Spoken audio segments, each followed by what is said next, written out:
بسم اللہ الرحمن الرحیم، اللہم صلی علی محمد وعلی آل محمد۔ السلام علیکم ورحمۃ اللہ وبرکاتہ۔ مؤذن رسول کی شان، ایمان افروز واقعہ۔ عرب کا صحرا تھا، دوپہر کا وقت تھا، گرمی اس قدر شدید تھی کہ زمین بھٹی کی طرح تپ رہی تھی۔ لو کے جھونکے آگ کے لبکتے ہوئے شعلے نظر آ رہے تھے۔ انسان تو انسان، پرندے اور جانور بھی باہر نکلنے سے گھبراتے تھے۔ اس عالم میں شہر سے باہر ایک نوجوان غلام زنجیروں میں جکڑا ہوا تھا۔ اسے تپتی ریت پر چت لٹایا گیا تھا، سینے پر 2 بھاری پتھر رکھے ہوئے تھے۔ اس کا ظالم آقا کوڑا لیے اس کے سر پر کھڑا تھا۔ اس غلام کی تکلیف کا اندازہ لگانا آسان نہیں تھا۔ جسم پتھروں کے بوجھ تلے دبا ہوا اور بدن کی کھال ریت کی گرمی سے جل رہی تھی۔ اس پر تھوڑی تھوڑی دیر کے بعد کوڑے برسائے جاتے اور جسم زنجیروں میں جکڑا ہونے کی وجہ سے حرکت ممکن نہیں۔ لیکن وہ نہ آہو بکا کر رہا تھا اور نہ گلا فریاد۔ اس کی زبان پر ایک ہی کلمہ تھا، احد احد، یعنی اللہ ایک ہے۔ اس کے ظالم آقا کو اس کلمے سے چڑ تھی۔ وہ بتوں کا پجاری اور کئی خداؤں کا ماننے والا تھا، اس لیے وہ کیسے برداشت کر سکتا تھا کہ اس کا غلام ایک اللہ پر ایمان لائے۔ لیکن یہ غلام کفر شرک سے بیزار تھا۔ وہ سچے دل سے اللہ کی عبادت کرتا تھا اور محمد صلی اللہ علیہ وآلہ وسلم کا پیرو بن گیا تھا۔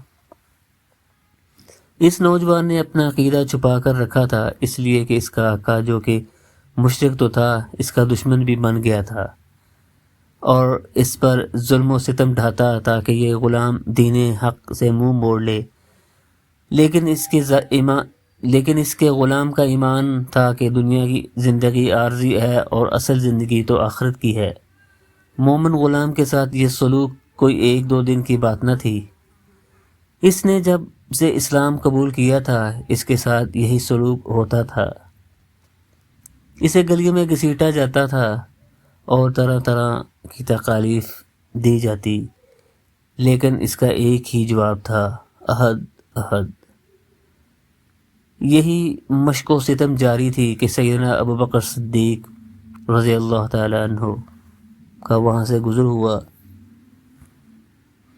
تو ان سے رہا نہ گیا اور انہوں نے منہ مانگی رقم دے کر اس غلام کو خرید کر آزاد کر دیا۔ پہاڑ جیسا حوصلہ رکھنے والا یہ نوجوان کون تھا؟ بلال۔ سیدنا بلال رضی اللہ تعالیٰ عنہ حبشی نسل سے تعلق رکھتے تھے۔ آپ مکہ کے قریب رہنے والے ایک قبیلہ میں پیدا ہوئے۔ آپ پیدائشی غلام تھے۔ آپ کے آقا کا نام امیہ بن خلف تھا۔ بالغ مردوں میں سیدنا ابوبکر صدیق رضی اللہ تعالیٰ عنہ کے بعد آپ ہی ایمان لائے۔ یہ اسلام کا ابتدائی دور تھا اور اس میں مسلمانوں کو کفار طرح طرح کے مظالم کا نشانہ بناتے تھے۔ خود نبی صلی اللہ علیہ وآلہ وسلم کو تکلیف پہنچانے سے دریغ نہ کرتے تھے۔ اس دور میں اسلام قبول کرنا مصائب و تکالیف کو دعوت دینے کے مترادف تھا، لیکن حضرت سیدنا بلال رضی اللہ تعالیٰ عنہ بھی اس باتوں سے ناواقف نہ تھے، لیکن ان کے دل میں نبی صلی اللہ علیہ وآلہ وسلم کی محبت اور اسلام کی عظمت کا ایسا نقش بیٹھ چکا تھا کہ انہوں نے آزمائش کی ذرا پرواہ نہ کی اور اپنے عقیدے پر ثابت قدم رہ کر استقامت کا مظاہرہ کیا۔ جب سیدنا بلال رضی اللہ تعالیٰ عنہ نے نبی صلی اللہ علیہ وآلہ وسلم کی خدمت میں حاضر ہوئے تو آپ صلی اللہ علیہ وآلہ وسلم نے خادم اور معاون مقرر کر لیا اور سیدنا بلال رضی اللہ تعالیٰ عنہ آپ صلی اللہ علیہ وآلہ وسلم کی خدمت اور گھریلو کام کاج کرنے کو عبادت و سعادت سمجھتے تھے۔ ہجرت کے پہلے سال جب نبی کریم صلی اللہ علیہ وآلہ وسلم نے نمازیوں کو جمع کر کے اذان کا طریقہ مقرر فرمایا تو اذان دینے کی خدمت جناب سیدنا بلال رضی اللہ تعالیٰ عنہ کے سپرد فرمائی۔ اس لیے آپ کو مؤذن رسول کے لقب سے پکارا جاتا ہے۔ آپ کی وجہ سے شین ادا نہ کر سکتے تھے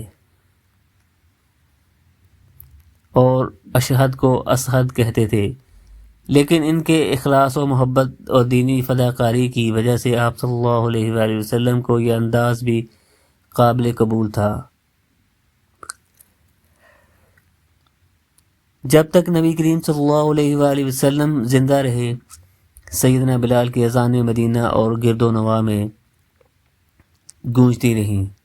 جب مکہ فتح ہوا تو بلال رضی اللہ تعالیٰ عنہ نے سب سے پہلے خانہ کعبہ کی چھت پر چڑھ کر اذان دی۔ اسلام نے مساوات کو جو تصور دیا تھا، اس کا مظہر بلال بھی ہیں۔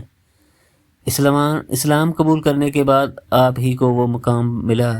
عرب کے بڑے بڑے سردار آپ کو بلال حبشی کی بجائے سیدنا بلال رضی اللہ تعالیٰ عنہ کہہ کر پکارتے تھے۔ بلال سفر و حضر میں آپ صلی اللہ علیہ وآلہ وسلم کے ساتھ رہے۔ آپ نے غزوات میں بھی نبی کریم صلی اللہ علیہ وآلہ وسلم کی معیت کا شرف حاصل کیا۔ جب نبی کریم صلی اللہ علیہ وآلہ وسلم وصال کر گئے تو آپ نے اذان دینا ترک کر دی، کیونکہ آپ کو نبی کریم صلی اللہ علیہ وآلہ وسلم کی جدائی کا احساس ہوتا تو آپ کے دل پر رقت طاری ہو جاتی۔ اس کے بعد آپ شام چلے گئے اور جہاد میں حصہ لینے لگے۔ نبی کریم صلی اللہ علیہ وآلہ وسلم کی وفات کے بعد آپ نے صرف 2 مرتبہ اذان دی۔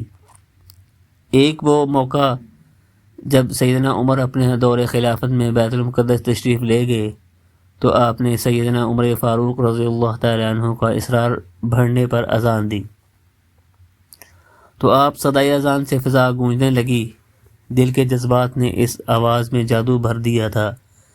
سارے لشکر پر رقت طاری ہو گئی اور سب کی آنکھوں سے آنسوؤں کا سیلاب امنڈ آیا۔ سیدنا عمر جیسے پکے دل والے شخص بھی غم کی تاب نہ لا سکے اور بے اختیار رونے لگے۔ اسی طرح دوسرا موقع جب آپ شام سے مدینہ منورہ روضہ رسول صلی اللہ علیہ وآلہ وسلم کے لیے تشریف لائے تو سیدنا حسن علیہ السلام اور سیدنا امام حسین علیہ السلام نے اذان کی فرمائش کی تو آپ ٹال نہ سکے۔ دوسری بار اذان دی مسجد نبی سے۔ جب بلال رضی اللہ تعالیٰ عنہ کی اذان کی صدائے تکبیر بلند ہوئی تو مدینہ کے گرد و نواح میں غم و اندو کی لہر دوڑ گئی۔ جس نے سنا مسجد کی طرف کھینچا چلا آیا اور مسجد میں ایک بار پھر زمانہ نبوت کا سماں پیدا ہو گیا۔ آپ کی زندگی وہ مبارک زندگی ہے کہ جس کا ایک ایک لمحہ اللہ کی اطاعت و فرما برداری اور دین اسلام کی خدمت میں صرف ہوا۔ اسی اخلاص اور دینی فداکاری نے انہیں وہ بلند مقام عطا کیا جو دنیا کے کسی شہنشاہ کو بھی نصیب نہیں ہوا۔ ویڈیو اچھی لگی ہو ویڈیو کو لائک کریں، شیئر کریں اور چینل کو سبسکرائب کریں۔ شکریہ۔